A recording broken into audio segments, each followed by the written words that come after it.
दोस्तों Jayaprakash power ventures limited की बात करें तो स्टॉक लगातार नए कीर्तिमान स्थापित कर रहा है, लगातार नई हाई बना रहा है। और जब से इसका रिजल्ट आया, रिजल्ट के बाद स्टॉक रुकने का नाम नहीं ले रहा है। और इसके पीछे वजह है कि रिजल्ट इस बार बहुत ही ज़बरदस्त रहा है। और रिजल्ट के पहले भी मैंने कहा था कि कंपनी का बिजनेस जिस तरह से बढ़ रहा है, इलेक्ट्रिसिटी कंजम्पशन बढ़ रहा है, इसका बिजनेस और इसका ये सारे के सारे आगे की संभावना देख के लग रहा है कि यह स्टॉक बड़ा मल्टीबैगर बनने को तैयार है। वैसे तो स्टॉक तो अब ये 20 को क्रॉस कर चुका है, लेकिन जब इसकी प्राइस 1 रुपीज़ के आसपास थी तब से कह रहा हूँ कि ये स्टॉक में वो सारी संभावना है कि ये आने वाले समय आपको ज़बरदस्त रिटर्न दे सके। अब यहाँ पे कुछ बड़ी अपडेट निकल के आ रही है जिनको इस वीडियो के माध्यम से डिस्कस करेंगे। जैसे कि आने वाला जो समय है वो ग्रीन एनर्जी के नाम पे होने वाला है और कंपनी ऑलरेडी ग्रीन एनर्जी में काम कर रही है, तो इसको क्या फ़ायदा होगा, सरकार की तरफ से जो टैक्स को लेकर जो राहत दी गई उसका क्या बेनिफिट होगा, इन सारी बातों को जानेंगे इस वीडियो के माध्यम से। लेकिन फ्रेंड उससे पहले अगर आप पहली बार हमारे चैनल पे आए तो चैनल को सब्सक्राइब कर दीजिए, एक बेल आइकॉन दबा दीजिए ताकि जब भी नया वीडियो बने पहला नोटिफिकेशन आपको मिले। वीडियो पसंद आए तो लाइक से जरूर कीजिए। चलो फ्रेंड्स वीडियो स्टार्ट करते हैं। मैं हूँ आपका दोस्त SB दवे और हमारे अपने चैनल ऑनलाइन कमाई में आपका बहुत बहुत स्वागत है। तो सबसे पहले JP पावर के फ्राइडे के कारोबार को देखें तो स्टॉक की शुरुआत हुई पॉजिटिव 23.40 पर। अब क्लोजिंग थी 22.65 पर गुरुवार के दिन। इंट्राडे में 23.50 का हाई बना और जो लो है वो 21.55 का है। तो गिरावट भी हुई, प्रॉफिट बुकिंग वैसे स्टॉक नीचे आया, लेकिन निचले लेवल से काफ़ी शानदार खरीदारी शुरू हुई। कुछ बड़े फंड हाउस ने जम के खरीदारी शुरू की और स्टॉक फिर ऊपर आ गया और इसने 23.45 पर क्लोजिंग दी, जहाँ पे 3.53% की शानदार तेजी देखने को मिली। अब इस पिछले 6 महीनों में स्टॉक ने बहुत ही बेहतर रिटर्न दिया लोगों को। 7 रुपीज़ के आसपास स्टॉक था 21 अगस्त 2023 को। अब ये स्टॉक 24 तक पहुंचने को तैयार है, तो रिटर्न कई गुना है, काफ़ी बेहतर रिटर्न दिया। करीब 214% से ज़्यादा का रिटर्न दिया है स्टॉक ने। यहाँ पे सिर्फ अगर हम बात करें 1 मंथ की, तो उसमें 1 मंथ के कम समय में भी इसने काफ़ी शानदार रिटर्न दिया है। यानी 15.90 के आसपास स्टॉक था 24 जनवरी को। अब आप ये देख ही सकते हो कि जो 24 जनवरी का स्टॉक था 16 रुपये के आसपास, वो 23 को क्रॉस कर चुका है और ये भी बहुत कम पीरियड में। यानी आप कह सकते हैं सिर्फ 15 दिनों के पीरियड में ही इसने बेहतर रिटर्न दे दिया लोगों को। अब यहाँ पे इसकी परफॉर्मेंस देख ही सकते हो। इंट्राडे का लो 21.55 का, लेकिन हाई 23.50 का, जो बिल्कुल एक फ्रेश हाई बनी है। 52 वीक का लो 5.15 का, लेकिन हाई 23.50 का, जो उसने कल बनाया फ्राइडे के दिन। अब ऑल टाइम लो रेंज तो 35 पैसे की, हाई 143 की है, जो मुझे लग रहा है कि बहुत जल्दी इस लेवल को टच कर सकता है। अब वॉल्यूम देखें तो काफ़ी अच्छा है। पिछले 1 महीने पहले इसका 15 करोड़ का वॉल्यूम था, 7 करोड़ की डिलीवरी उठाई गई थी। 1 वीक पहले 23 करोड़ का वॉल्यूम हुआ था, 9 करोड़ की डिलीवरी उठाई गई थी। और गुरुवार को 41 करोड़ का ज़बरदस्त वॉल्यूम हुआ था, 14 करोड़ डिलीवरी बेस काम हुआ। और फ्राइडे को भी 25 करोड़ का ज़बरदस्त वॉल्यूम हुआ, 10 करोड़ की डिलीवरी उठाई गई। इसकी परफॉर्मेंस देखें तो 5 फरवरी को स्टॉक 19.90 के आसपास है, जहाँ पे देख सकते हो कि 5% का अपर सर्किट लगा। फिर 6 फरवरी की बात करें स्टॉक 20.85 के आसपास है, जहाँ पे फिर से 5% का अपर सर्किट लगा। 7 फरवरी की बात करें तो क्लोजिंग 21.85 के आसपास, जहाँ पे फिर से एक बार 5% का अपर सर्किट लगा। यानी 3 दिन लगातार अपर सर्किट लगे। फिर 8 फरवरी को सर्किट खुला, स्टॉक 22.65 के आसपास, जहाँ पे 3.7% की तेजी बनी। और 9 फरवरी की बात करें तो क्लोजिंग 23.25 के आसपास, जहाँ पे 2.6% की तेजी बनी। तो सर्किट खुले, अब ये स्टॉक लगातार दौड़ा, तो मुझे लग रहा है कि थोड़ी सी प्रॉफिट बुकिंग यहाँ पे आ सकती है। अब इसके लिए जो सबसे बड़ी गुड न्यूज़ है कि ये कंपनी हाइड्रो पावर प्रोजेक्ट पर काम कर रही है।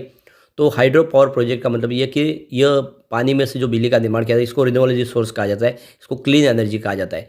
तो कंपनी के पास इस समय देखो कि 400 मेगावाट का विष्णुप्रयाग में इनका हाइड्रो पावर स्टेशन पर है, उत्तराखंड के अंदर। इसके अलावा देखें तो इनके पास और यहाँ पे हिमाचल प्रदेश में भी 300 मेगावाट के BF से और 1000 मेगावाट के करछम वेंडगो में भी इनके पास हाइड्रो पावर प्रोजेक्ट है। तो कंपनी के हाइड्रो पावर प्रोजेक्ट भी है, कंपनी रिन्यूएबल एनर्जी में भी काम कर रही है, जो आने वाले समय में और बढ़ाई जाएगी इस कैपेसिटी को। सरकार का फोकस है कि थर्मल पावर प्लांट की बजाय हाइड्रो पावर प्रोजेक्ट को ज़्यादा तवज्जो दी जाए, उसकी कैपेसिटी को बढ़ाया जाए। तो कंपनी ऑलरेडी इसमें काम कर रही है, कोई चिंता की बात नहीं, इसका बिजनेस बंद नहीं होगा।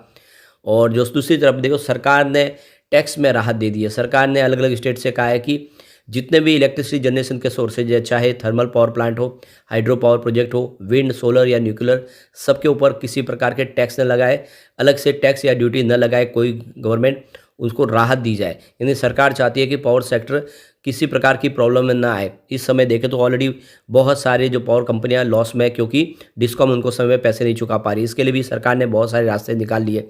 तो ऐसे में ये सरकार का जो फैसला है कि पावर सेक्टर की कंपनियों पे किसी प्रकार का अलग से कोई टैक्स और ड्यूटी न लगाई जाए, तो ये बहुत अच्छा फैसला है, जिससे आने वाले समय ये कंपनियां हैं जो मुसीबत से बाहर निकलेगी। और सरकार भी चाहती है कि जिस तरह से इकोनॉमिक ग्रोथ के लिए बिजली ज़रूरी है, बिजली के बिना कोई इकोनॉमिक ग्रोथ हो नहीं सकती देश की। तो इलेक्ट्रिसिटी कंजम्पशन और बढ़ेगा, उसको पूरा करने के लिए जितने भी सोर्सेज है उसकी कैपेसिटी को बढ़ाया जाएगा। ऐसे में जितनी पावर सेक्टर की कंपनियां हैं उनको सरकार का पूरा सपोर्ट मिलेगा। ऐसे में जेपी पावर कमाल कर सकती है। ये बहुत पुरानी कंपनी है जिसके पास हाइड्रो इलेक्ट्रिक पावर प्लांट भी है और थर्मल पावर प्लांट भी है। तो आने वाले समय में बहुत सारी अपॉर्चुनिटी है जेपी पावर के लिए। अब यहाँ पे जेपी पावर को लेकर मार्केट एक्सपर्ट विवेक करवा का कहना है कि जेपी पावर में काफ़ी अच्छी तेज़ी बनी है, स्टॉक लगातार दौड़ रहा है। ये S&P BSE small cap index के अंदर शामिल है और इसका जो मार्केट कैप है वो 16,105.63 करोड़ तक पहुँच चुका है 9 फरवरी को। स्टॉक ने 52 वीक का एक फ्रेश हाई बनाया है। इसका मतलब ये कि स्टॉक लगातार ड्रीम रन दिखा रहा है, काफ़ी तेज़ी से दौड़ रहा है। विवेक करवा का कहना है कि स्टॉक बहुत ही अच्छा प्रदर्शन कर रहा है, फंडामेंटली भी कंपनी मजबूत दिख रही है और टेक्निकल लेवल पर भी स्टॉक बहुत ज़्यादा स्ट्रांग दिख रहा है। ऐसे में आपको प्रॉफिट बुक नहीं करनी चाहिए और जब कोई स्टॉक लगातार दौड़ रहा हो तो उसमें प्रॉफिट बुकिंग आपको नहीं करनी चाहिए, बल्कि वेट करना चाहिए। स्टॉक अभी और ऊपर जा सकता है, तो फिलहाल उनके हिसाब से इस लेवल पर प्रॉफिट बुकिंग की सलाह बिल्कुल नहीं बन रही है, बल्कि आपको इसमें एक स्टॉप लॉस लगा के आगे बढ़ते रहना है। तो कुल मिला के अभी इसमें तेज़ी का दौर शुरू है, जब तक आपका स्टॉप लॉस हिट ना हो आप उसमें आगे की तरफ बढ़ते रहे। तो कुल मिला के जेपी पावर में खरीदारी की सलाह बन रही है और लॉन्ग टर्म के लिए होल्ड करके रखने की सलाह बन रही है। जेपी पावर को लेकर देखो कि आनंद राठी की तरफ से जिगर एस पटेल का कहना है कि यहाँ पे खरीदारी की संभावना है, रेजिस्टेंस मजबूत 26 का है, ये क्रॉस करते ही 28 का टारगेट देखने को मिलेगा। तो बिल्कुल यहाँ पे अभी 28 के टारगेट के साथ आप बने रह सकते हैं। टिप्स टू ट्रेड के AR रामचंद्र के हिसाब से प्रॉफिट बुकिंग की सलाह दी जा रही है और उनके हिसाब से यहाँ पे प्रॉफिट बुकिंग आएगी तो फिर ये 19 का एक सपोर्ट है, ये टूटा तो 15.5 तक जा सकता है स्टॉक।